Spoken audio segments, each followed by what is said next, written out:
Jadi kali ini saya nak senaraikan ke anda 6 smartphone terbaik raya tahun 2026 untuk bawah harga RM600. Infinix Hot 60 5G.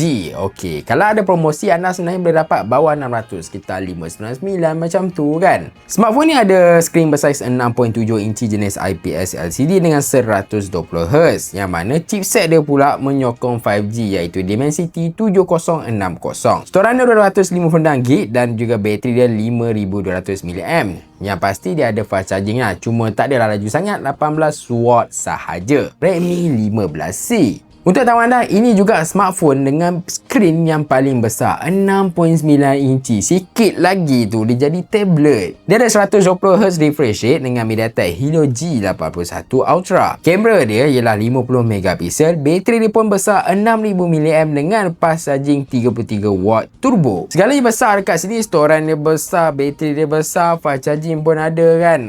Skrin dia besar kat sini. Memang saya katakan ini complete package kepada anda yang minat benda-benda besar. Realme C71. Smartphone ni yang mana dia ada bateri yang paling besar dalam listing saya dan juga fast charging yang laju iaitu 6300 mAh bateri, 45W fast charging. Yang ini tak perlu risau sangat lah tentang bateri ketahanan ni kan. Dia hadir dengan skrin bersaiz 6.67 inci IPS LCD dengan 120Hz refresh rate. Chipset dia ialah Unisoc T7250. Kamera utama dia 50MP, tapi yang paling saya suka dia tahan lasak dan dia ada satu standard iaitu Military Standard 810H, Honor X6C, X6C. Cumanya skrinnya jenis TFT lah dekat sini kan, tapi dia dimuatkan dengan 120Hz refresh rate. Chipset dia ialah Helio G81 Ultra kat sini. Kamera dia 50MP dengan storan 256GB dan dia hadir dengan bateri 5300 mAh dan fast charging 35W.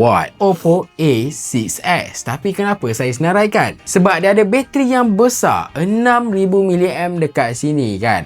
Cuma fast charging ni tak adalah terlalu laju macam Realme tadi. Dan satu lagi juga, dia ada chipset yang agak solid pada Snapdragon iaitu Snapdragon 665. Siapa yang pernah guna dia tahulah 665 untuk harga macam ni just nice, just okay. Tecno Spark 40C.